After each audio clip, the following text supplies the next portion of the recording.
বিয়ের পরে এটা আমার অষ্টম বারের মতো নবান্ন ছিল। যদিও আমি গত বছর নবান্নতে থাকতে পারিনি, শুধু এটাই মিসিং হয়েছে। গত বছর আমি একটা বিয়েতে অ্যাটেন্ড করেছিলাম, গিয়েছিলাম নাটোরে। আমার এক ননদের আর বিয়ে আমার ছিল। টুনটুনি পাখির এটা চতুর্থবারের মতো নবান্ন ছিল গ্রামের বাসায়। নবান্নের এই প্রসাদগুলো খেতে একেবারেই অমৃত লাগে। সকাল সকাল পূজা দিয়ে নিয়েছে আমার শাশুড়ি মা, আর পরে আমি সব সবজি বের করে কাটতে নিয়েছি। যেহেতু নবান্ন, তাই খাওয়া দাওয়া শেষ করে সাথে সাথে কাজে লেগে পড়েছি। সবজি কাটাতে আমি একটু এক্সপার্ট, আর কাটাকুটি করতে আমার বেশ ভালোই লাগে, তাই এই কাজটা আমি বেশিরভাগ করে থাকি। নবান্নতে বেশ কয়েক প্রকার আইটেম আমরা করে থাকি, আর সেজন্য অনেকগুলো সবজিও কাটতে হয়। বিভিন্ন প্রকারের ভাজা, সেগুলোর সাইজ আলাদা, তারপর একটা মিক্সড সবজি, সেগুলোরও সাইজ আলাদা। সব শেষে আমি ফুলকপি আর আলুটা কেটে নিলাম মাছের ঝোলের জন্য। সবজিগুলো কাটার পরে এভাবে সাজিয়ে রাখতে আমার বেশ ভালো লাগে। আর হ্যাঁ, টক কিন্তু অবশ্যই আমাদের জলপাই টক করা হয়। আর গ্রামের বাসায় গেলে আমার মেয়ে বাসায় থাকে না, ও বাইরে যায়, অনেকগুলো খেলার সাথীও আছে।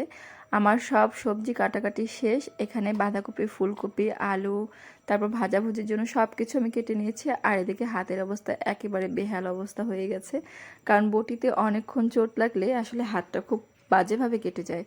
তো যদিও রক্ত বের না হলেও চামড়াগুলো অনেক উঠে যায়, এটা সবারই হয়ে থাকে। প্রায় 1.5 ঘন্টা ধরে সব কিছু কাটাকুটির পর আমার একেবারে কোমর লেগে গিয়েছিল। তো পরে মাকে বললাম যে আপনি একটু সবজিগুলো ধুয়ে দিন, আমি রান্না করব। তো তারপর রান্না শুরু করলাম। প্রথমে মাছের ঝোলের জন্য ফুলকপি এগুলো সব ভেজে নিচ্ছিলাম, আর এদিকে সবজিগুলো সব আমার দিকে তাকিয়েছিল যে কখন ওদেরকে আমি রান্না করব। কি একটা অবস্থা! কাজ করতে আমার বেশ ভালোই লাগে, কিন্তু সাথে যদি কেউ থাকে একজন গল্প করার মতো, তাহলে আমার কাজটা বেশ এগিয়ে যায়। সেদিনে আমার যা যেতে পারেনি, ওর একটু শরীর খারাপ ছিল, সেজন্য বেশ একাই লাগছিল, কারণ দুজনে থাকি আর দুজনে বেশ হাতে হাত লাগিয়ে কাজও করি, আর অনেক গল্পও হয়। বেশ ভালোই লাগে, আর কাজগুলো খুব তাড়াতাড়ি হয়ে যায়। এবার আসলে বেশ মিস করছিলাম ওদেরকে। তো কি আর করার, কোনো উপায় নেই। তারপর সব রান্না করছিলাম, এদেরকে ডাকছিলাম, তাড়াতাড়ি আয় বাবু, আমার কোমর লেগে গেছে, আর তাড়াতাড়ি গ্রামের তোরা বাসায় আয়। গেলে আমার নেটেরও খুব প্রবলেম হয়, একেবারে কথা বলাই যায় না, বাইরে যেতে হয় বারবার করে কথা বলতে। আর এখানে আমার মিক্সড সবজিটা একেবারে হয়ে গেছে, সবগুলো ভেজে নিয়েছিলাম, ভেজে তুলে তুলে রেখে দেন মশলা দিয়ে মাখিয়ে এটা হয়ে গেছে প্রায়। এখন নামিয়ে নেব। কিন্তু এই রান্নাতে এত তেল দিয়েছে মা, আমি শেষে তেল কমাচ্ছিলাম, সেই তেলগুলো আমি শাকে দিচ্ছিলাম। আমার বরেরও এই স্বভাব, ওর তরকারিতে একটু তেল ভাজতে হবে, আমি একটু তেল কম দিই, এটা নিয়ে আমাদের অনেক কথা কাটাকাটি হয়ে যায়।